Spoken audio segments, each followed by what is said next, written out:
Donc du coup, moi, c'est Margot. Je suis une jeune femme de 32 ans, mariée avec un petit garçon de 4 ans. Voilà, j'habite en Gironde, donc j'ai le soleil du sud aussi, hein, du sud-ouest.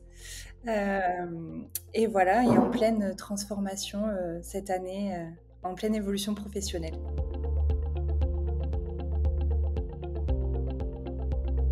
Alors moi, j'étais assistante commerciale. Je te dis j'étais parce que du coup j'ai réussi à avoir une rupture conventionnelle en fin d'année 2024. Donc voilà, mais avant cette rupture conventionnelle, ça faisait plus de 10 ans que je travaillais. Et en fait, j'ai toujours été dans l'assistanat commercial par le fait que je me suis jamais trop posé de questions et j'ai toujours un peu suivi le flow, si tu veux, après la fin de ma licence. Et du coup, là, la boîte dans laquelle j'étais, donc j'y ai passé 6 ans. Donc très intéressante. Mon métier me plaisait. Il n'y avait pas de soucis à ce niveau-là. Mais en fait, donc il y a 4 ans, je suis devenue maman. Et il y a 4 ans, c'était aussi le Covid. Donc j'ai eu la joie et le bonheur de tout vivre en même temps. Et du coup, j'ai repris donc à travailler en janvier 2021. Et quand j'ai repris, donc j'ai eu postpartum, donc grosse remise en question de mes priorités, etc. J'ai fait aussi une petite dépression postpartum, mais je m'en suis rendu compte qu'après, vu qu'en plein Covid et tout ça, tout était un peu chamboulé. Et à partir de là, donc je suis restée dans mon travail, mais je m'intéressais déjà au développement personnel, mais là, je me suis mis vraiment à fond dedans. Genre ça, c'est devenu une passion réellement. Ça a débloqué beaucoup de choses en moi. J'ai touché à beaucoup de choses, pas juste une psychanalyse classique. Donc voilà, donc j'avais déjà démarré ce cheminement-là. Et il se trouve que l'année dernière, en fait, là, je me suis rendu compte que ça n'allait plus du tout professionnellement et que mes priorités n'étaient plus professionnelles. Enfin, disons que mon équilibre ne m'allait plus. Et dans la société dans laquelle j'étais, ils me faisaient vraiment confiance. J'avais aucun problème avec ma hiérarchie, etc.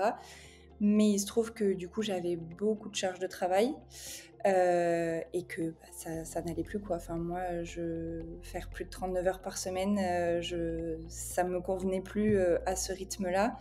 Et voilà, déposer mon fils à 8h et le récupérer à 18h30, c'était plus possible. Donc du coup, on a essayé de trouver des accords avec mon entreprise et tout ça. Et en fait, on est arrivé au fait que je pense que ça ne me convenait plus du tout, en fait. Voilà, j'étais arrivée au bout, j'avais fait le tour. J'ai eu de la chance d'être dans une société, oui, où mon patron, avec ses qualités et ses défauts, part du principe que quand une personne n'est plus bien, même si ça va lui coûter qu'elle parte financièrement, au final, tout le monde va s'y retrouver. Ouais, c'est ça. Donc du coup, bon, j'ai pas eu trop à batailler.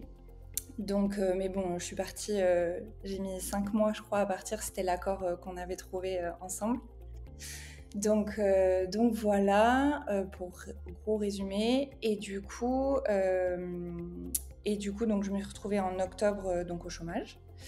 Donc là, bonheur ultime. Et oui, l'électrochoc aussi quand même de demander ma RC, c'est que en fait, en commençant à discuter, je m'étends pas facilement sur ce que je vis, etc. Mais si tu veux, quand on te dit comment tu vas et que tu te mets à pleurer, en général, c'est un petit signal d'alarme. C'est mauvais signe, Voilà, absolument. c'est ça. C'est clair. Donc voilà. Et du coup, donc en octobre, voilà, je fais un reset, je prends du temps pour moi, j'ai profité à fond et tout ça. Et depuis le début, je dis à tout le monde, me dit mais qu'est-ce que tu vas faire, qu'est-ce que tu vas faire? Je dis écoutez, je n'en sais rien. J'avais mon voyage de noces qui était prévu fin janvier, là 2025. Donc j'ai dit j'attends que notre voyage de noces se passe. Et en février, je m'y mets quoi. Je vois, je me bouge les fesses. Moi, je crois beaucoup au destin, aux trucs, machin, aux signes et tout ce que tu veux. Et il se trouve qu'une semaine avant de partir pour mon voyage de noces, je postule à 2-3 annonces comme ça, mais sans grande conviction. Et en fait, sur les 3, il y en a une qui me rappelle le jour même. Ok, donc elle me fait passer un entretien juste avant de partir. Et l'entretien se passe très bien, hein, 1h15 d'entretien, machin. Donc un petit ego boost en se disant qu'on n'a pas perdu la main, donc c'est cool. Et sauf qu'en fait, je sors de là et je dis à mon mari, mais ça va pas le faire, quoi. Je vais m'ennuyer. Je vais m'ennuyer, ça va pas le faire. Ils étaient prévenus que je partais et que je serais de retour que début février. Et il se trouve que à mon retour à Paris, j'ai un message vocal en me disant qu'ils retiennent pas ma candidature parce qu'ils pensent que en fait, je vais m'ennuyer sur ce poste. Incroyable. Bonne Donc j'ai dit, intuition des deux côtés. ok, zéro regret, tout va bien, voilà. Et du coup, mi-janvier, sachant que donc moi je te suis et je suis la Locoaca depuis des années. Ah, Réellement. je savais pas ça. Incroyable. Ouais, C'est ton fou. podcast et tout. Enfin voilà, même avant Caroline Receveur et tout ça. Enfin Waouh. vraiment les Ok. débuts quoi. Et Incroyable. donc je vois le wagon express. Et sachant que quand je commente pour le wagon express, etc., en fait, je me rends compte, en regardant les messages, que je t'avais déjà contacté en 2023. Mais que j'étais jamais allée au bout parce que, en fait, bon, voilà. Donc, du coup, me voilà partie pour le wagon express. Et wagon express qui démarre le 4 février, alors que je rentre de voyage le 3 février. Donc, je me dis, bah, ok, tout est lancé, quoi. Enfin, vas-y, go. Et sachant que moi, je rentre dans le wagon express, n'ayant aucune idée. Mais genre, zéro. La seule chose que je savais et que je disais à tout le monde, c'est je veux aider les gens. Oui, bah, t'es bien gentille, ma grande, mais aider les gens, voilà. Donc ça, et du coup, je suis partie pour le wagon express. Et après, ben, voilà, j'ai fait le switch sur la Locoaca.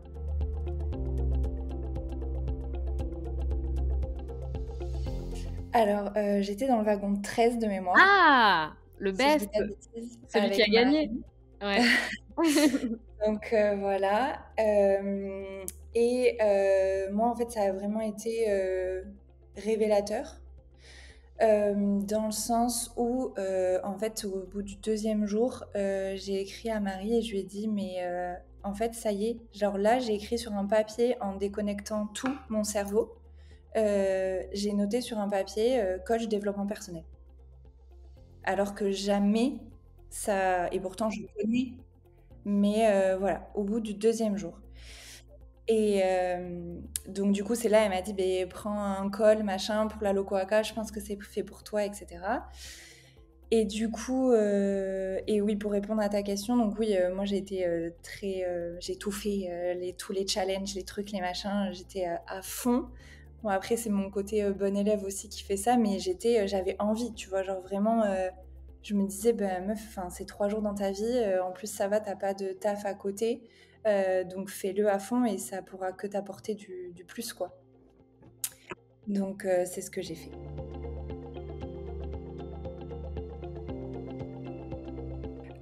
Alors déjà, je le vis bien dans le sens où j'ai, tu vois, mes créneaux pour bosser sur les modules, pour avancer, etc. Ça m'apporte vraiment quelque chose au quotidien et tu vois, ça me stimule vraiment. Et ça m'apporte vraiment encore plus sur mon développement personnel. La première phase a été assez simple pour moi, entre guillemets, si je peux dire ça, parce que bah, j'avais déjà travaillé beaucoup de choses en amont, donc ça a été plus fluide. Et lors de mon premier coaching avec Ludivine, du coup vraiment on est passé un peu sur la phase d'après, si tu veux, vu que j'ai déjà mon idée de projet, etc. On avait déjà commencé à parler des croyances limitantes, des croyances aidantes, de tout ce process-là. Donc ça, c'était vraiment cool. Et après, ce que ça m'apporte, bah ouais, c'est au quotidien, quoi. Enfin, je vois toutes les petites transformations dans mon quotidien. Moi, j'ai encore, parce que le chemin est long, mais un sujet sur la confiance en moi et le regard des autres qui est important. Et je vois qu'en fait, il y a des petites choses dans mon quotidien qui ont complètement changé, quoi. Enfin, tu vois, le matin, si j'ai envie d'être pimpée à mort juste pour déposer mon fils à l'école, ben, je vais me pimper à mort, tu vois. Enfin, alors qu'avant, bon, je me disais, bon, vas-y, Margot, c'est bon, t'as rien à faire après, laisse tomber, enfile un jean, un t-shirt et puis basta, tu vois. Donc, tu vois, c'est vraiment des petits éléments comme ça qui font la différence. Et là, depuis la semaine dernière, je commence à vraiment parler de mon projet à mon entourage, autre que mon mari, qui en a un peu ras-le-bol. Donc voilà, donc c'est vraiment plein de petites choses comme ça qui font que, et c'est ce que je disais à Ludivine, c'est que elle a eu des mots que j'avais déjà entendus, qu'on m'avait déjà dit, dont j'avais conscience, mais je pense qu'en fait c'était juste pas le bon moment pour moi de les entendre forcément. Et là en fait, je pense que voilà, c'est le moment, c'est maintenant, et du coup je suis prête à entendre les choses et à les appliquer.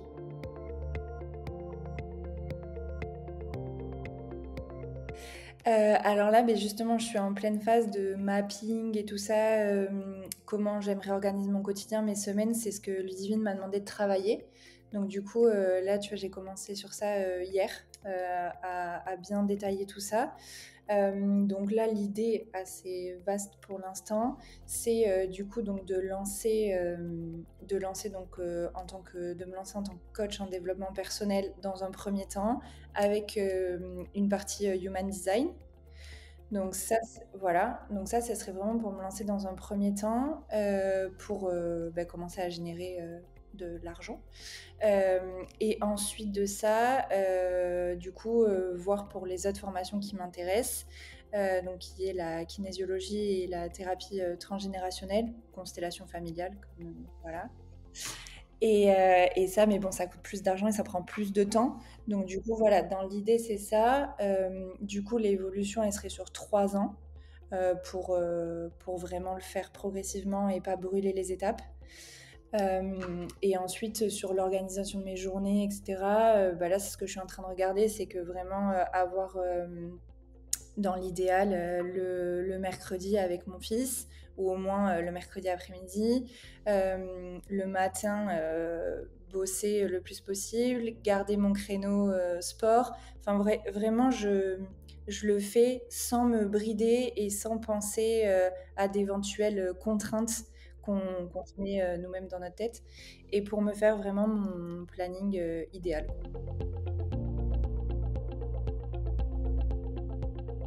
Là, il voit que je l'assume pleinement. Qu'il n'y a pas que lui qui le voit, tu vois, entre nous, voilà, chez nous, dans un endroit safe et tout ça, quoi. Donc voilà, donc lui, il est très très cartésien, donc du coup, des fois, c'est un peu trop perché pour lui. Mais il me dit oui, d'accord.